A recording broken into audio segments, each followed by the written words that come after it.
جس آگ میں مسلمانوں کو جلایا گیا، جس آگ میں مسلمانوں کو مارا گیا، اللہ قرآن کے اندر فرماتے ہیں کہ میں اس سے بھیانک آگ میں ان کافروں کو جلاؤں گا۔ اے دلدار تم سنو، تم نے ایک معصوم لڑکی کو قتل کیا، تم معصوم لڑکی کو مار دیا، اور ایک ٹکڑے نہیں بلکہ 50 ٹکڑے کیے ہو۔ یاد رکھو اللہ تمہیں چھوڑنے والا نہیں، اللہ تمہیں کبھی نہیں بخشے گا۔ تم ایسا کام کرتے ہو تو یاد رکھو اللہ تعالیٰ تمہیں بھی 50 سے بھیانک ٹکڑے کریں گے۔ اس لیے ہمیں اس سے بچنا چاہیے، اس جیسے برائیوں میں مبتلا ہے۔ لیکن ہمارے ملک کے کچھ چوکیدار ایسے بھی ہیں، کچھ حکمراں ایسے بھی ہیں جو چپ ہے، اور چپ اس لیے ہیں کہ کچھ بولنے کے لیے تیار نہیں۔ جب وہ الیکشن کا ٹائم آیا تو وہ دھرم کے نام پر لوگوں کو لڑاتے ہیں، دھرم کے نام پر لوگوں کے ایک دوسرے کو مسلمان اور ایک دوسرے دھرم پہ لوگوں کو بول کر وہ کرسی کو حاصل کرتے ہیں، پھر اپنے عوام کو بھول جاتے ہیں، پھر اپنے لوگوں کو بھول جاتے ہیں۔ اسے یاد بھی نہیں رہتا کہ میں نے عوام سے جو وعدہ کیا ہے وہ وعدہ پورا کرنا پڑے گا، یہ بھول جاتے ہیں۔ حکومت آپ کو بتا دوں، یہ پیاری کتاب قرآن ہے، اور آپ کی کتاب بھگوت گیتا ہو یا آپ کی کوئی کتاب اٹھا لیجئے، یہ کتاب نے جو بات بتائی ہے آپ کی کتاب نے بھی وہی بات بتا دی گئی ہے۔ آئیے دیکھیے، اتھروا وید اٹھائیے اور ہماری کتاب قرآن اٹھائیے۔ قرآن جب آپ کھولتے ہیں، قرآن کے اندر جب آپ نے اس منظر کو دیکھا، قرآن آپ کھول کر دیکھیے، ہم جب قرآن کو اسٹارٹ کرتے ہیں، ہم جب قرآن کو شروع کرتے ہیں تو سب سے پہلے یہ آیت مل رہی ہے، بسم اللہ الرحمن الرحیم، شروع کرتا ہوں اللہ کے نام سے جو بڑا مہربان نہایت رحم کرنے والا ہے۔ آپ اتھروا وید اٹھائیے اور اس کے بعد اس منتر پر غور کیجئے، یہ قرآن نے جو بات بتائی ہے، یہ کتاب نے جو بات بتائی ہے، اتھروا وید کے اندر بھی یہ بات بتا دی گئی ہے۔ اگنی میلے پرارمبھ کرتا ہوں، شروع کرتا ہوں، جو سب سے پہلے تھا، یعنی سب سے پہلے کون تھا؟ وہ اللہ کی ذات تھی۔ ہاں اللہ ہی تو ہے جس نے اس دنیا و سنسار کو بنایا، اللہ ہی کی ذات ہے جس نے ہم سب کو پیدا کیا، سب سے پہلے تھا اور رہے گا۔ اب دوسری آیت پر غور کیجئے، الحمدللہ رب العالمین، شروع کرتا ہوں اس اللہ کے نام سے جو بڑا مہربان نہایت رحم کرنے والا ہے، شروع کرتا ہوں اس اللہ کے نام سے۔ آپ اتھروا وید اٹھائیے اور دوسرے منتر پر غور کیجئے، مہی دیوسے سوت پرشٹوتی، مہان ہے وہ دیوتا، مہان وہ ایشور، مہان ہے وہ پرماتما جس کے لیے تمام کے تمام پرشنسا ہے، جس کے لیے تمام کے تمام پرشنسا موجود ہے۔ آپ تیسری آیت اٹھائیے، الرحمن الرحیم، جو بڑا مہربان نہایت رحم کرنے والا ہے۔ آپ قرآن اٹھائیے یعنی اتھروا وید اٹھائیے اور دیکھیے، بسر دیا مانا، وہ بڑا دیالو ہے، وہ بڑا کرپالو ہے، وہ بڑا دیا کرنے والا ہے۔ اب آئیے قرآن کی آیتوں پر غور کیجئے، الرحمن الرحیم، مالک یوم الدین، جو قیامت کے دنوں کا مالک ہے، دونوں جہانوں کا مالک ہے۔ اہدنا الصراط المستقیم، ایاک نعبد و ایاک نستعین، یا اللہ ہم صرف تیری ہی عبادت کرتے ہیں اور تجھی سے مدد چاہتے ہیں۔ اہدنا الصراط المستقیم، یا اللہ تو مجھے سیدھی راہ پر چلا، جو صحیح راستہ ہے اسی پر تو ہم کو چلا، ہمیں اس راستے سے تو برباد نہ کر۔ اب اتھروا وید اٹھائیے، دیکھیے یہی بات بتا دی گئی ہے، نیا سو پتھرا یا آسمان، یا اللہ تو ہمیں سندر پتھ راستے پر چلا جو سب سے پیارا ہے، جو سب سے امپورٹنٹ ہے، جس نے آپ راستے کو چن لیا اور ہدایت کرنے لوگوں کو چلا رہے ہیں۔ ہمیں ان لوگوں کو راستوں پر چلا جس نے آپ انعام کی بات کی ہے، صراط الذین انعمت علیہم غیر المغضوب علیہم ولا الضالین، یا اللہ ہمیں ان لوگوں کے راستے پر چلا جس راستے پر آپ انعام دے رکھے ہیں، ان لوگوں کے راستے پر نہیں جس راستے پر غضب ہو، جس راستے پر عذاب ہو۔ اللہ اس راستے سے ہمیں بچائیے۔ لیکن یہ باتیں بتا دی گئی ہے ویدوں کے اندر بھی، ہماری کتاب کے اندر بھی، لیکن آج کے کچھ حکمراں ایسے ہیں جو لوگوں کو لڑاتے ہیں، مسلمانوں کو ٹارگٹ کرتے ہیں اور مسلمانوں کے دھرم کو مٹانے پہ اتر آتے ہیں۔ یہ چاہتے ہیں کہ میں مسلمانوں کے دھرم کو ختم کر دوں، اس دھرم کو مٹا دوں۔ میرے بھائیوں یاد رکھیے، ان ظالم حکمراں کو آپ کو جواب دینا ہوگا۔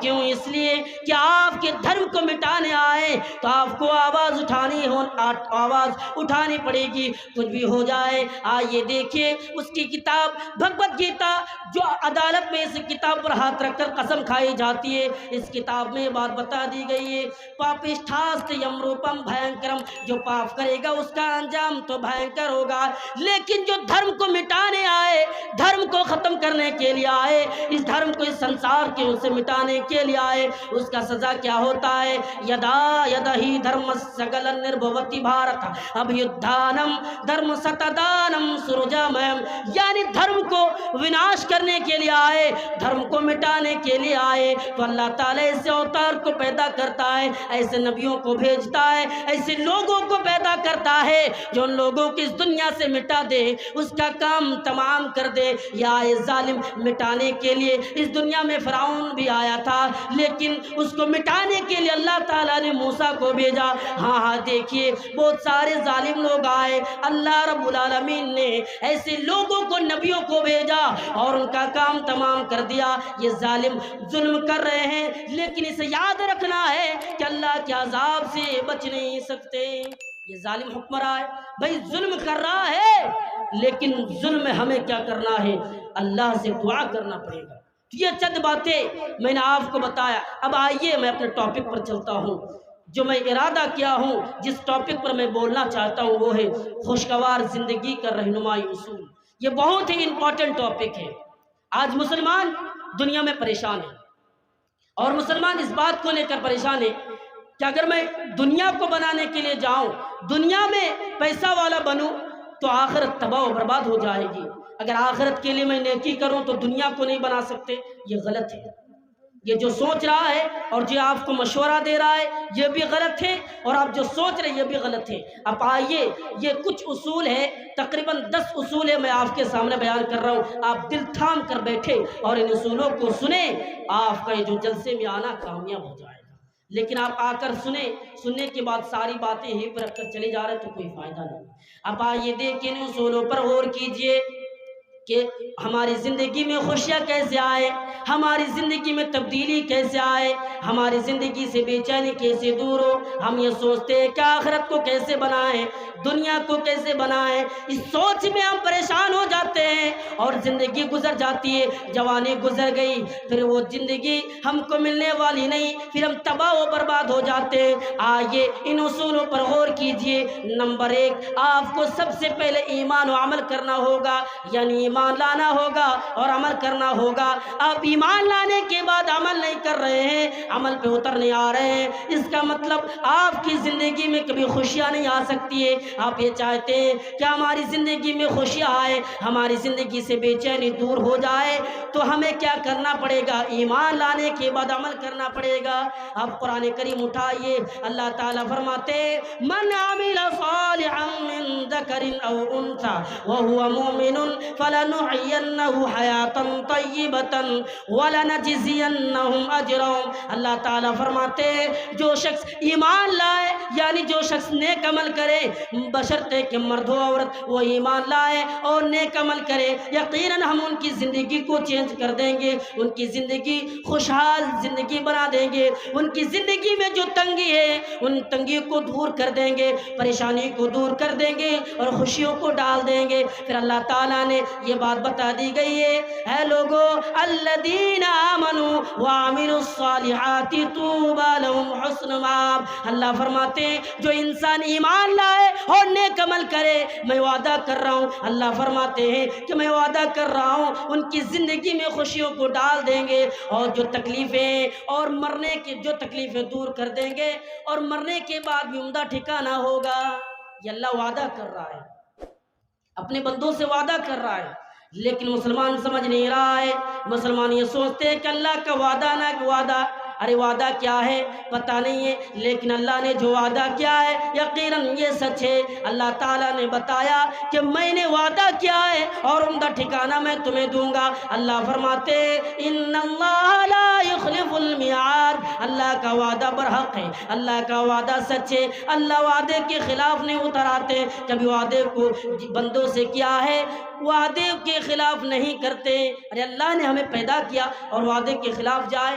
انسان آج ایمان نہیں ہے، انسان کے پاس اگر ایمان ہے تو عمل کرنے کے لیے تیار نہیں۔ میرے بھائیوں مجھے بتاؤ کہ آپ عمل کیسے کر رہے ہیں؟ آپ شراب کے اڈوں پر بھی جا رہے ہیں، آپ جوئے کے اڈوں پر بھی جا رہے ہیں، آپ قرآن و حدیث کو چھوڑ کر گندی چیزوں کے عادی بھی بن رہے ہیں، دینی محفلوں سے اٹھ کر بھاگ رہے ہیں، دینی مجلسوں اٹھ کر بھاگ رہے ہیں۔ یہ تو دین کی بات نہیں ہے، یہ عمل نہیں ہے۔ آپ کو دینی مجلس میں آ کر بیٹھنا بھی ہے اور جو قیمتی بات ہے اس کو سننے کے بعد عمل کرنا بھی ہے، یہ ہے عمل۔ ایمان لانے کے بعد عمل کرنا پڑے گا۔ ہمارے پاس ایمان ہے، ہمارے پاس ایمان کی تمام چیزیں ہیں، لیکن ہم عمل کرنے کے لیے تیار نہیں، عمل کرنے کے لیے آگے نہیں بڑھتے۔ میرے بھائیوں ایمان لانے کے بعد ہمیں عمل کرنا پڑے گا۔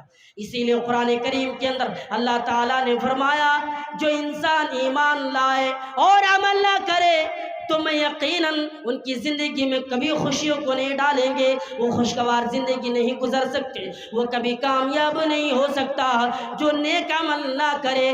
آئیے قرآن کریم اٹھائیے، اللہ تعالیٰ فرماتے ہیں وَنَحْشُرُهُ يَوْمَ الْقِيَامَةِ أَعْمَى، یعنی اللہ تعالیٰ نے یہ بات بتا دی گئی ہے جو انسان دنیا میں میری کتاب اور میری آیتوں سے روگردانی کرے، میری آیتوں سے منہ موڑے، مجلسوں سے بھاگے، قرآن کی باتوں کو چھوڑ کر بھاگے، دین پر عمل نہ کرنے کی کوشش نہ کرے، ایسے انسان کو میں دنیا میں پریشان رکھوں گا، دنیا میں وہ تنگی حال رہے گا، اور جب قیامت کے دن میں اٹھاؤں گا تو اندھا ہوگا، اندھا بن کر اسے اٹھایا جائے گا۔ اللہ سے وہ سوال کرے گا یا اللہ آپ مجھے بتائیے، اے رب العالمین آپ مجھے بتائیے میں نے کیا کر دیا؟ میں دنیا میں دیکھنے والا تھا، میں خوب دنیا میں لوگوں کو دیکھ رہا تھا، آج میری آنکھوں میں روشنی نہیں۔ اللہ تعالیٰ ان لوگوں سے بتائیں گے قال كذلك اتتك آیاتنا، اے میرے بندو بتاؤ تمہارے سامنے میری آیتیں پڑھ کر سنائی گئی، قرآن کی آیتیں بتائی گئی، قرآن کی آیتیں سنائی گئی، لیکن تم نے ان آیتوں سے رشتہ توڑ لیا، تم نے اس آیتوں سے رشتہ جوڑا نہیں، تم نے توڑ لیا۔ اسی کا سزا ہے، اسی کا بھیانک سزا ہے کہ تم نے رشتے کو توڑا، اس لیے دردناک عذاب ہے، اور دنیا میں بھی تم تنگ زندگی گزر کر آئے ہو اور یہاں پر بھی تمہارے لیے بہترین ٹھکانہ نہیں بلکہ تمہیں عذاب میں جانا پڑے گا۔ تو آج ہمارے پاس ایمان بھی نہیں ہے اور عمل کرنے کے لیے تیار نہیں۔ پوچھئے کتنے لوگ نماز پڑھتے ہیں؟ آپ کو زیادہ سے زیادہ 10 لوگ ملیں گے۔ یہ بولے 10 لوگ ہیں جو ایمان کے بعد وہ عمل کر رہے، وہ نمازی ہے، وہ نماز پڑھتا ہو، ایسے لوگ موجود ہیں۔ ہمیں ایمان لانے کے بعد عمل کرنا ضروری ہے۔ آئیے میں ایک واقعہ سناتا ہوں، یہ ایمان دیکھیے اور ایمان کی طاقت دیکھیے، ایمان کی طاقت پر آپ غور کیجیے کہ ایمان کی کیا طاقت تھی۔ کوئی انسان فرعون نے اس کو مار دیا، فرعون نے اس کو ختم کر دیا، لیکن وہ عورت تھی لیکن ڈری نہیں۔ آئیے امام احمد مسند احمد کے اندر اس حدیث کو نقل کرتے ہیں کہ ایک عورت تھی، ہاں اللہ کے نبی کو معراج میں لے جایا گیا، اللہ کے نبی کو خوشبو آئی، پسندیدہ خوشبو آئی۔ اللہ کے رسول سوال کرتے ہیں حضرت جبریل سے، یہ جبریل یہ خوشبو کہاں سے آ رہی ہے؟ حضرت جبریل فرماتے ہیں ایک لونڈی اور ایک نوکرانی کی خوشبو ہے۔ یہ بات سن کر اللہ کے رسول تعجب میں پڑ جاتے، کیا لونڈی کی خوشبو ہے؟ یہ کس زمانے میں آئی تھی ذرا بتائیے۔ اللہ کے رسول یعنی حضرت جبریل کہتے ہیں کہ فرعون کے گھر میں نوکرانی تھی اور اس کی بیٹی کو کنگھی کیا کرتی تھی۔ ایک دن کی بات ہے، یہ کنگھی کر رہی تھی، ہاتھ سے وہ کنگھی چھٹ کر زمین پہ گر جاتی ہے اور فرعون کی ان کی زبان سے بسم اللہ نکل گئے۔ بس یہ بات فرعون کی بیٹی نے سن لی اور فرعون کی بیٹی کہنے لگی ہاں ابھی تم نے کس کا نام لے رہی ہو؟ وہ نوکرانی کہنے لگی کہ میں میرے رب کا نام لے رہی ہوں۔ کیا بات ہے، کیا بتانا چاہتے ہو بتاؤ؟ وہ بیٹی فرعون کی بیٹی کہنے لگی اچھا تم میرا باپ کا نام لے رہی ہو؟ وہ نوکرانی کہنے لگی نہیں ایسی بات نہیں ہے، میں اس رب کا نام لے رہی ہوں جو تمہارا باپ کا بھی رب ہے میرا بھی رب ہے۔ یہ بات سن کر فرعون کی بیٹی بھڑک جاتی ہے اور اپنے باپ کو ساری بات بتا دیتی ہے۔ فرعون نے اس عورت کو بلائے اور عورت جا کر کھڑی ہو گئی۔ فرعون پوچھنے لگے بتاؤ میں نے تمہارے بارے میں ایسی باتیں سنی ہیں، کیا سچ ہے؟ وہ عورت کہتی ہے ہاں بالکل سچ ہے، سے میں تمہیں رب نہیں مانتی ہوں، اگر میں کسی کو رب مانتی ہوں تو اللہ ہے۔ یہ بات سن کر وہ فرعون کیا کرتے، حکم دیا اپنے لوگوں کو کہ آگ تیل کڑھائی میں تیل گرم کرو اور اس عورت کے سارے بچے کو ڈال دو، اس عورت کو بھی ڈال دو۔ سارے بچے کو ڈال دیے گئے۔ لاسٹ میں آخر میں وہ ایک ماں بستی ہے اور اس کے گود میں دودھ پیتا بچہ بستا ہے، وہ ہچکچانے لگتی ہے، آگے نہیں بڑھتی ہے، پیچھے ہٹ جاتی ہے۔ اللہ رب العالمین نے اس دودھ ہوئے بچے کو قوت گویائی دے دی، بولنے کی چھمتا وہ طاقت دے دی، وہ بچہ بول پڑے۔ وہ بچہ کہنے لگا کہ میری ماں، دنیا کی اس گرم تیل سے تم ڈر رہی ہو، کیا تمہیں معلوم ہے اس سے بھی بھیانک آگ ہے، اگر تم ڈر گئی تو اسے ڈالا جائے۔ وہ عورت کود جاتی ہے۔ ایمان کی طاقت دیکھیے۔ آج ہم مسلمانوں کا جائزہ لیجئے، پوچھا جائے اب شراب پیتے ایک دن کے لیے چھوڑ دیجئے، ایک دن اور 2 دن کے لیے چھوڑ دیتے ہیں، پھر ایمان کیا ہے اسے معلوم نہیں رہتا، پھر ایمان کیا اسے پتہ نہیں رہتا۔ میرے بھائیوں، اس لیے ہمیں ایمان لانے کے بعد عمل کرنا پڑے گا۔ ہم یہ چاہتے ہیں کہ ہماری زندگی میں خوشیاں آئیں، ہماری زندگی میں